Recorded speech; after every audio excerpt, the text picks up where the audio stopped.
은평제일교회 심화보 목사님은 교회를 부흥시키는 사모는 눈길이 덜 가는 곳을 살핀다고 하시는데요. 그에 얽힌 재미나고 감동적인 이야기들 한번 들어보세요. 나는 목사가 되기 전에 사업을 한 적이 있다. 어려서부터 가난하게 살았기 때문에 가난을 원수같이 생각했고 어떻게 해서든 돈을 벌어 가난에서 벗어나는 게 꿈이었다. 그래서 사업을 시작했다. 어느 해 겨울 가죽 잠바를 만들어 탄광촌에 팔면 크게 돈벌이가 될 것 같아 가죽을 잔뜩 사다가 옷을 만들어서 삼척 탄광촌을 찾아갔다. 지금은 가죽옷이 흔하지만 수십 년 전에는 귀한 옷이었다. 더군다나 강원도 삼척의 강추위에 늘 단조로운 막장 생활에 지친 광부들에게 가죽 잠바가 하나의 자랑거리가 될 수 있을 거라는 심리적인 배경까지 고려할 때 가죽 잠바 장사는 아주 좋은 아이디어 같았다. 그런데 이게 웬일인가 12월에 삼척에 갔는데 웃옷을 벗고 다닐 정도로 더웠다. 12월이 다 지나가고 1월이 되었는데도 날은 추워질 기미가 보이지 않았다. 그러니 누가 가죽 잠바를 사 입겠는가. 그래서 도로 씻고 와서 청계천에 몽땅 버렸다. 그동안 번 돈을 다 거기에 투자했는데 정말 그해 겨울만 추웠다면 지금 나는 목사가 안 되었을지도 모른다. 그러나 그 사업의 길은 내가 갈 길이 아니고 하나님께서 그 길로 가지 못하게 막으신 것이다. 그해 그 따뜻한 겨울 날씨 때문에 망한 사람이 한둘이 아니었다. 옷장사, 스케이트장 운영하는 사람들 다 함께 망했다. 그때 나도 같이 망한 줄 알았다. 당시 집사 때는 교회 생활을 아주 형편없이 했다. 믿음이 있어서라기보다 습관처럼 교회를 다녔는데 그 따뜻했던 겨울 이후 의지할 것이 아무것도 없어 암담해졌을 때야 비로소 하나님 살려주세요 하며 기도원으로 올라갔다. 완전한 빈털터리가 되어 하늘산 기도원이라는 데를 찾아갔다. 근심 걱정 태산 같고 갈 데 없어서 갔는데 어디서 그렇게 많은 사람들이 와서 성령을 받는다고 아우성을 치는지 처음엔 별 희한한 곳도 다 있다 싶었다. 그런데 시간이 조금 흐르고 보니 이렇게 많은 사람들이 성령을 받아 뜨거운데 나도 성령을 좀 체험해야겠다는 생각이 들었고 그때부터 기도하기 시작했다. 집회 마지막 날 원장인 이천석 목사님이 안수기도를 해준다고 하여 맨 앞자리에 앉아서 몸을 앞뒤로 흔들며 열심히 기도했다. 목사님이 내 머리에 손을 얹더니 믿습니다 하고 지나갔다.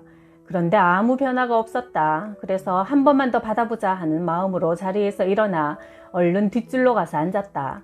목사님이 혹시 나를 알아보고 당신 조금 전에 기도받지 않았소 할까봐 이번에는 몸을 앞뒤로 흔들지 않고 좌우로 흔들며 기도했다. 이번에도 목사님이 믿습니다 하고 지나갔다. 그러나 여전히 맨송맨송 하기만 했다. 도대체 난 왜 이렇지? 그래 좋다 3-4번이다 하는 마음으로 다시 뒷줄로 가서 앉았다. 마지막으로 목사님이 또 와서 믿습니다 하고 지나갔지만 달라진 것이라고는 아무것도 없고 마음만 답답했다. 다른 사람들은 성령 받았다고 기뻐서 어쩔 줄 몰라 하는데 나는 도대체 이게 뭔가? 사람들이 다 떠난 뒤에 몇몇 사람들이 옹기종기 모여 앉아 다시 기도하기 시작했다. 하나님, 다른 사람 다 받은 성령 제게도 주시옵소서. 저도 성령으로 뜨겁게 해주시옵소서. 성령 세례를 받으려고 길을 썼지만 소용이 없었다. 그런데 누가 오더니 회개를 해야 한다고 했다. 하나님, 내 죄를 용서해 주십시오. 내 죄를 용서해 주십시오. 하나님, 저는 왜 남들이 다 받는 것을 못 받습니까? 애간장이 녹아 들어가는 것 같은 심정으로 성령으로 뜨겁게 해주십시오 하고 한참 기도하고 있는데 누군가 지나가면서 내 어깨에 손을 얹는 듯한 느낌이 들더니 그와 동시에 내 입에서 생소한 이상한 말들이 쏟아져 나왔다. 말로 표현할 수 없는 한없는 기쁨이 넘쳤다.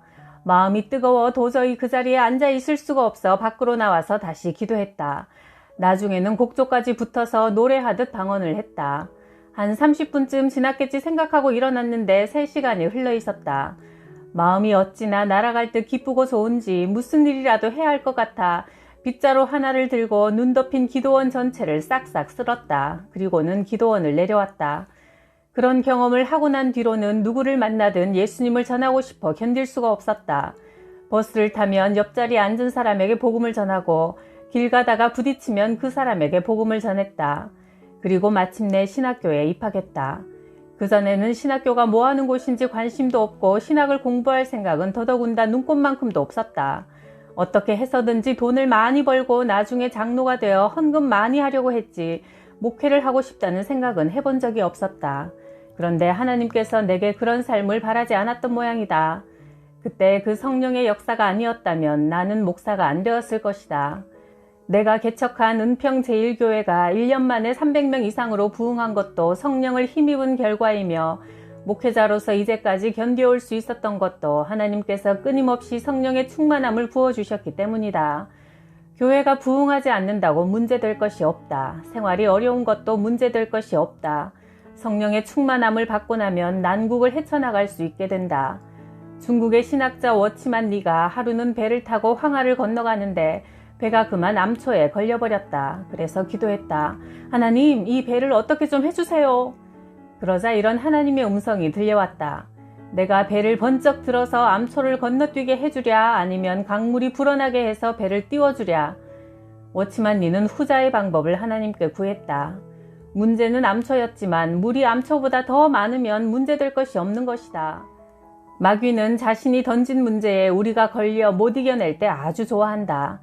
그러나 이까짓 것은 문제도 아니라고 생각하고 성령의 능력으로 넘어서 버리면 마귀는 왔다가 7길로 도망가 버린다. 그러므로 우리는 그 무엇보다 성령 충만을 구해야 한다. 너희가 악할지라도 자녀에게 좋은 것을 주는데 하물며 하늘에 계신 아버지께서 구하는 사람에게 성령을 주시지 않겠느냐. 누가복음 11장 13절. 교회를 개척하고 1년 만에 300명을 넘어서며 한창 부흥할 때의 일이다. 그 무렵 내 관심은 오로지 교회 부흥 하나에 집중돼 있었다. 병든 자가 고침을 받는 등 하나님의 역사가 나타나자 새벽 예배 때도 새신자들이 수십 명씩 찾아왔다. 그러자 내 눈에는 아내도 아이들도 들어오지 않고 오직 교인들만 보였다. 어느 날 한 여집사가 내게 와서 이런 말을 했다. 목사님, 김집사도 이제 교회 안 나오고 황권사도 교회 안 나오겠대요. 아니, 무슨 일입니까? 왜 그런답니까? 말씀드리기 좀 그렇지만 사모님 때문에 안 나온다는군요. 오직 교회 부흥밖에 생각하지 않던 나로서는 그 말의 진위 여부를 살펴볼 생각도 못하고, 사모가 교회 부흥의 방해 요소가 된다니 당장 사모를 어디로 떠나 있게 해야겠다는 생각밖에 들지 않았다. 그래서 그 길로 아내를 불러 당신 때문에 교회 안 나온다는 사람들이 많으니 잠시만 어디를 좀 가 있으시오 하며 떠나 있기를 부탁했다. 아내는 가지 않겠다고 했다. 교회 부흥을 위해 함께 애쓰고 있는데 떠나라고 하면 어떡해요. 교회가 잠잠해지거든 다시 돌아오면 되니 지금은 미국에 좀 가 있으시오. 나는 모질게 설득했다. 교회 부흥이라는 미명하에 아내를 내쫓은 셈이다. 아내는 결국 이 길만이 교회가 부흥되는 길이라면 떠나주겠어요. 울면서 마지못해 미국으로 갔다. 아내가 가고 나니 이제 교회 안 나오겠다는 사람들도 다시 나오고 잘 되려는가 싶었다. 그런데 이게 웬일인가. 나중에 알고 보니 사모 때문에 교회 안 나온다는 말이 사실은 한 여집사가 꾸며낸 거짓말이었다. 남편 없이 혼자 사는 분이었는데 괜시리 우리 부부에게 시기심이 나서 없는 일을 꾸며내 중상모략을 한 것이다. 마귀가 교회를 분열시키려고 퍼뜨린 거짓말에 내가 속아서 노란한 꼴이었다. 어이쿠, 이거 내가 큰 잘못을 저질렀구나 싶어 당장 아내에게 전화해서 사정 이야기를 하며 내가 잘못했으니 빨리 돌아오시오 했다.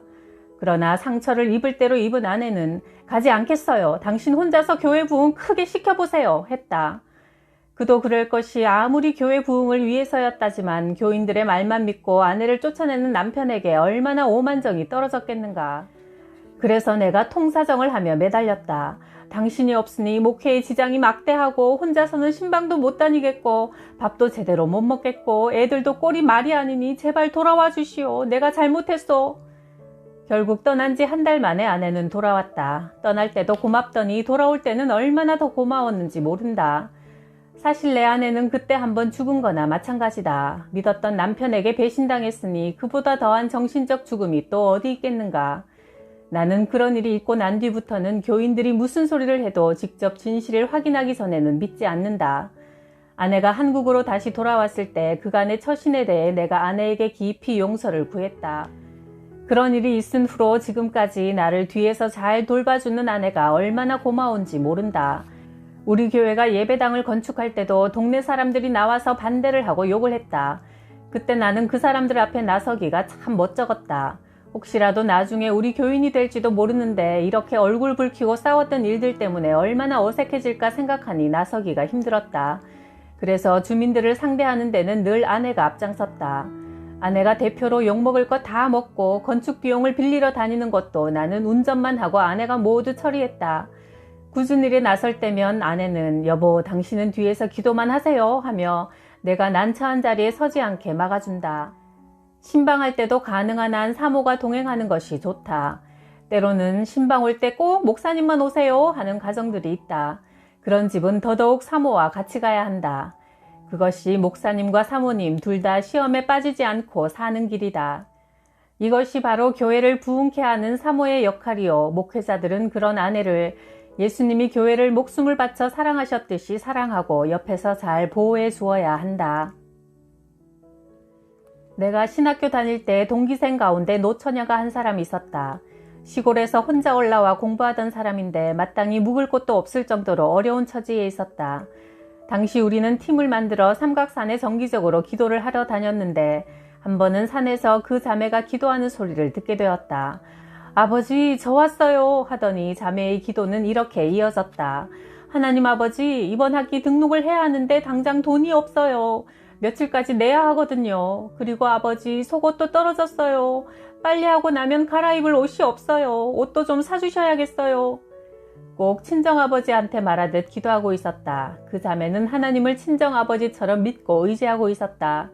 우리도 어렵고 힘들 때면 부자인 친정아버지한테 가면 된다. 친정아버지는 아버지 저 왔어요 하는 딸의 인사만 받고도 그래 얘야 왔니? 너 힘들었구나. 이 예비가 척 보면 다 안다. 불황이라 김서방도 요즘 많이 힘들지. 어서 들어와라. 우선 밥부터 먹고 쉬어라. 그래 얼마나 필요하니? 하시는 아버지의 따뜻한 배려에 아버지 고마워요 하며 받아오지 않는가. 친정아버지는 잘 사는 아들네보다 어려운 딸네 집에 마음을 더 쏟게 마련이다. 우리 믿는 자들은 능력이 많으셔서 죽은 자도 살리시고 없는 것을 있게 하시고 안 되는 것을 되게 하시는 하나님을 친정아버지처럼 의지하고 살면 된다. 원래 베드로의 이름은 시몬이었다. 시몬은 흔들리는 갈대라는 뜻이다. 예수를 알기 전에는 그의 마음이 여자의 마음과 비슷했던 모양이다. 그런데 예수님께서 요한의 아들 시몬아 이제부터는 너를 게바 베드로라고 부르겠다 하신 이후 그는 베드로 반석이 되었다. 좋은 이름을 갖는 것은 중요하다. 좋게 불러주면 불러주는 방향대로 흘러가는 경향이 있기 때문이다. 사실 나는 목회를 시작하면서 심하보라는 내 이름을 바꾸려고 했다. 하고 많은 이름 중에 하보가 뭔가? 이 이름으로는 도저히 교회가 부흥할 것 같지 않았다. 초등학교 다닐 때는 아이들이 심바보라 부르는 통에 놀림도 많이 받았다. 심하보라는 이름 대신 어떤 이름으로 바꾸는 게 좋을까 하고 이국리 저국리 많이 해보았지만 마땅히 바꿀 이름이 떠오르질 않아 여태 그냥 심하보라는 이름을 그대로 가지고 있었는데 이제 와서는 이름을 바꾸지 않고 그냥 두기를 참 잘했다는 생각이 든다. 내 이름이 얼마나 귀한 이름인지 하나님께서 깨닫게 해주셨기 때문이다. 내 이름을 풀어 말하면 심히 하나님이 보호하시는 사람이다. 그래서 나는 어디를 가나 자부심과 긍지를 갖는다. 비행기를 타면 내가 동승자들에게 하는 말이 있다. 내 덕분에 무사히 가는 줄이나 아세요? 하나님께서 나를 심히 보호하시니 나와 동행하는 사람들도 보호하실 게 아닌가. 남들이 알아주든 말든 나는 그렇게 믿는다. 한 번은 마산에 집회하러 갔을 때 지역의 몇몇 목사님들이 마중 나와 계셨는데 내게 악수를 청하면서 이렇게 말했다. 심히 하나님이 보고 싶어 하시는 목사님이 오셨네요. 하는 바람에 이름의 의미가 한 가지 더 생겼다. 졸지에 하나님의 지극한 사랑을 받는 사람이 되었다. 감사한 일이다. 그런데 이보다 더 반짝이는 해석이 있다. 몇 해 전 목회자 세미나를 인도할 때 시를 쓰는 어떤 목사님이 이렇게 말했다. 목사님의 이름을 미국식으로 하면 하보심인데 하나님이 보시기에 심이 좋았더라는 기가 막힌 해석이 나오네요.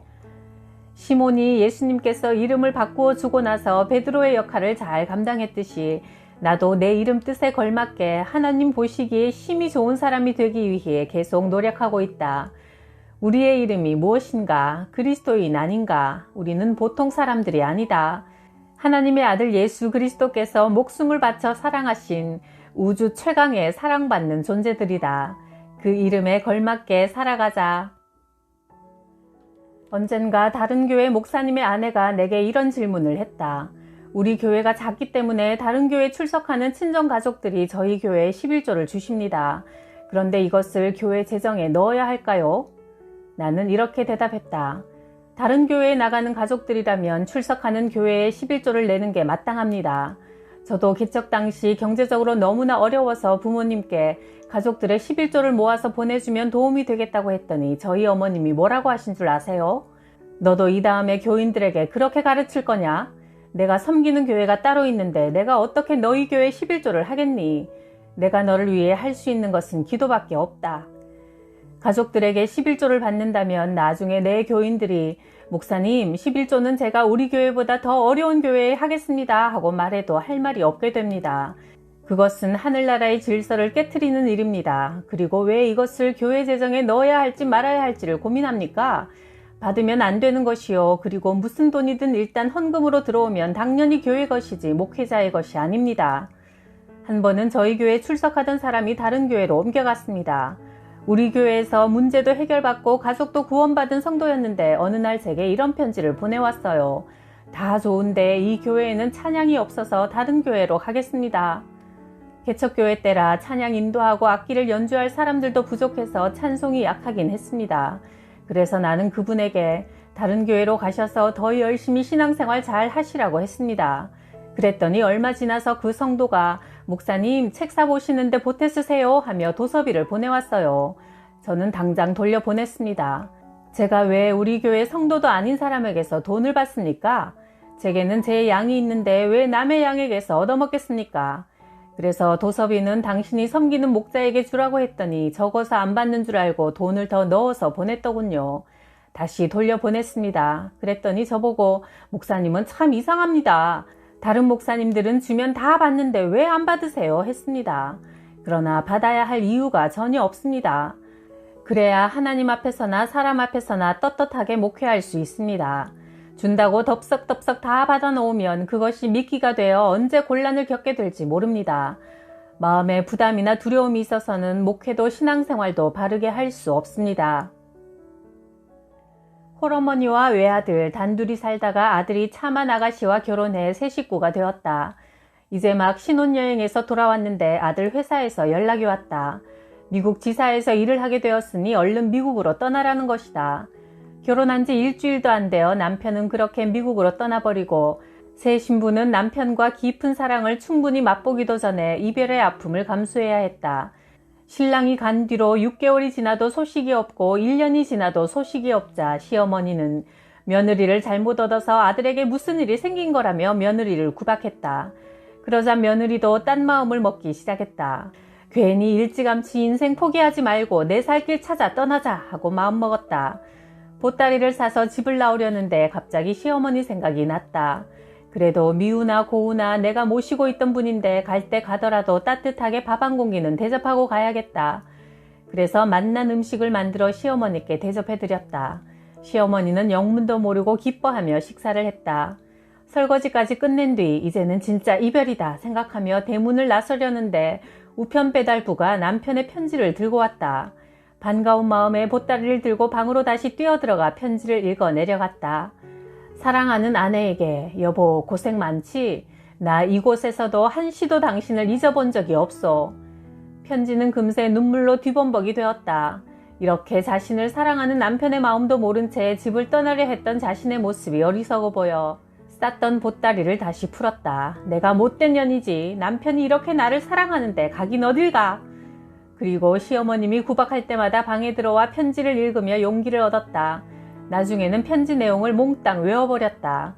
그렇게 첫 번째 편지를 받은 후 1년이 지나도록 남편에게서는 다시 아무런 연락이 없었다. 홀로 2년의 시간을 보낸 세댁은 내가 그깟 편지 한 통 때문에 쓸데없이 세월을 또 허송했구나. 이번엔 진짜 가야겠다며 다시 보따리를 쌌다. 그런데 이번에도 시어머니가 마음에 걸려 따뜻하게 밥 한 끼 대접해드리고 막 대문을 나서려는데 이번에도 우체부가 남편의 편지를 전해주었다.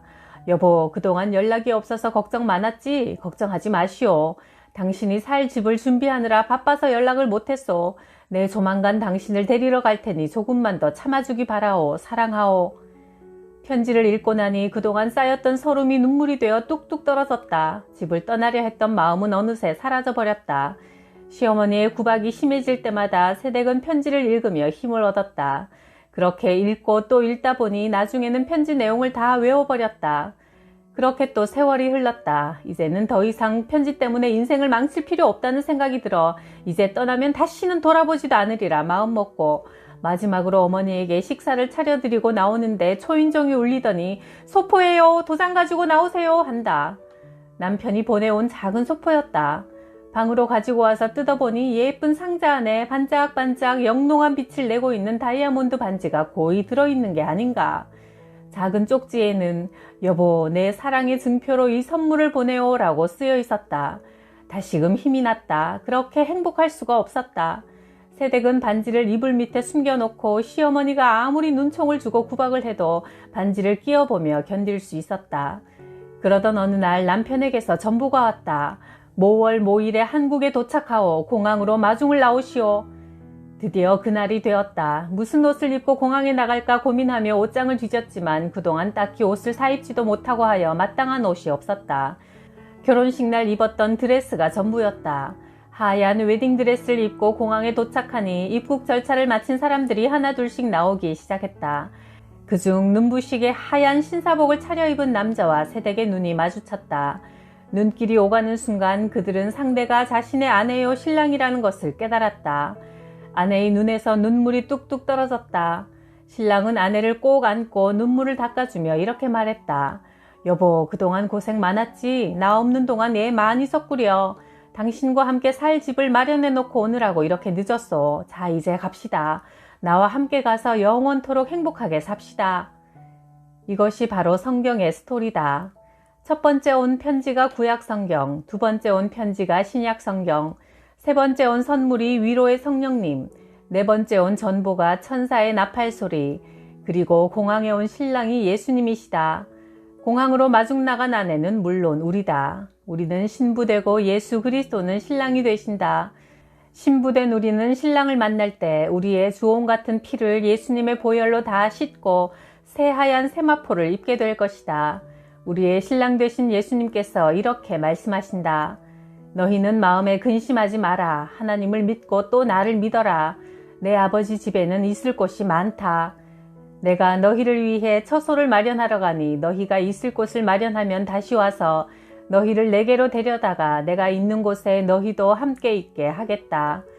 요한복음 14장 1절에서 3절 말씀.